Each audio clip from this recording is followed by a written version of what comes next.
The Sudan is a country in northeast Africa, bordered by Egypt to the north, Ethiopia to the east, Chad to the west, and Libya to the northwest. It houses 37 million people, making it the third largest country in Africa. The history of Sudan goes back to the time of the pharaohs and includes the rise of the kingdom of Kush at around 700 BC, which in turn would control Egypt itself for nearly a century. After the fall of the kingdom of Kush, since the 7th century AD, Sudan was settled by Muslim Arabs and saw extensive Islamization and Arabization, with much of its former history lost or erased.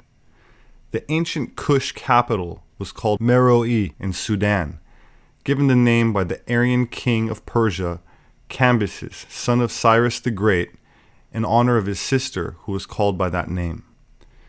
The site of the city of Meroe was marked by more than 200 Nubian pyramids in 3 groups, many of which are in ruins, mostly by looters searching for treasures. So who were these ancient Nubian pyramid builders?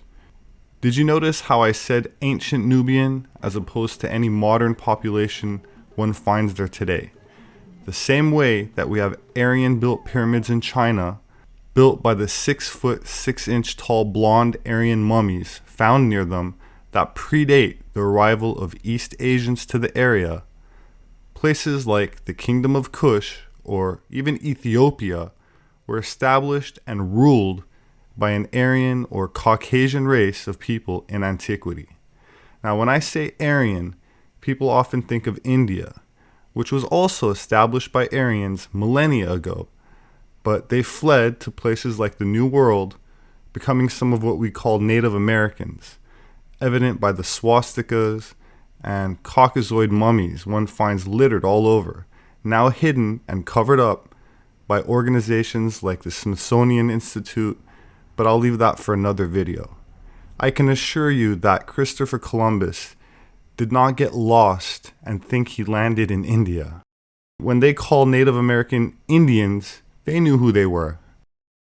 A 2,000-year-old relief carved with an image of what appears to be a stylishly overweight princess has been discovered in an extremely fragile palace in the ancient city of Meroe in Sudan by archaeologists.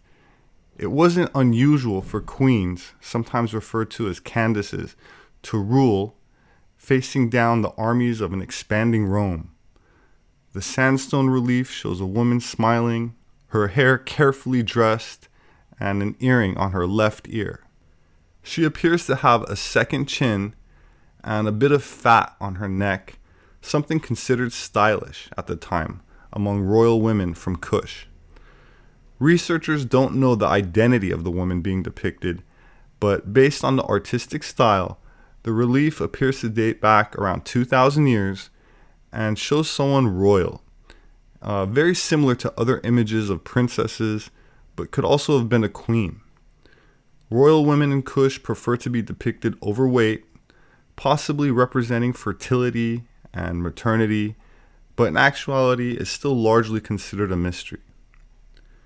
The discovery occurred in 2007 during an archaeological exploration of a royal palace in the city where the stone blocks were reused in antiquity by the palace's builders and were originally from buildings that stood at an even earlier time. Ancient Nubia, known for rich deposits of gold, hosted some of Africa's earliest kingdoms, with massive amounts of slave labor, became quite wealthy, even ruling parts of Egypt for a brief time. But their pharaohs were never of sub-Saharan African descent, despite what is taught by corrupt Afrocentric Marxist universities, which no longer try to educate people, but to indoctrinate them into a false, politically motivated view of history. While it is true that there are sub-Saharan African mummies, it is also true that ancient pharaohs and nobility like to be buried with their slaves to have servants in the afterlife, oftentimes even mummifying their cats, and we find them buried with their horses, and this could be found in many places.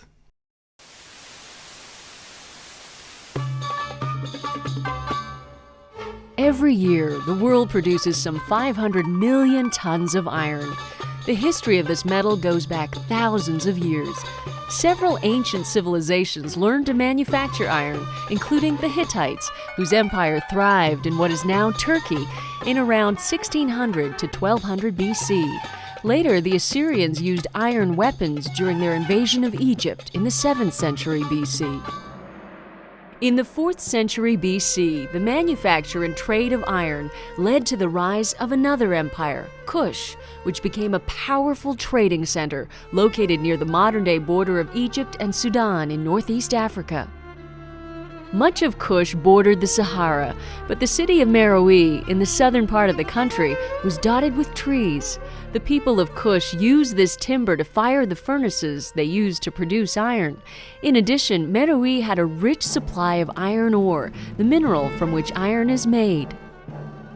Meroe was also located not far from the Red Sea, which gave Kush good access to the major trading centers further south.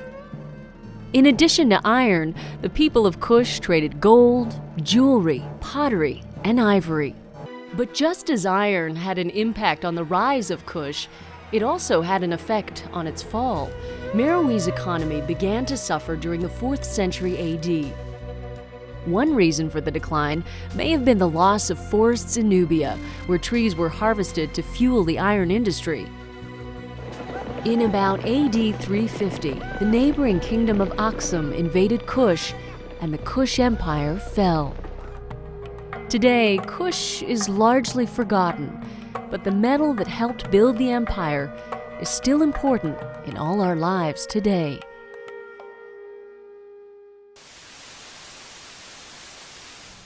From the 3rd century BC to the 4th century AD, Phoenician rulers of the kingdom of Kush controlled significant territory along the banks of the Nile, ensuring the production of significant quantities of iron, mined in large part by slave labor.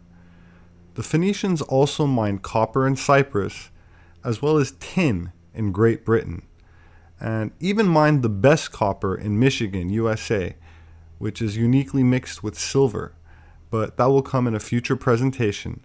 So please subscribe if you haven't already. My name is Robert Sepehr. I'm an independent anthropologist. My books are published on Amazon.com. Thank you for sharing this video presentation, and please don't forget to leave me your comment. Until next time.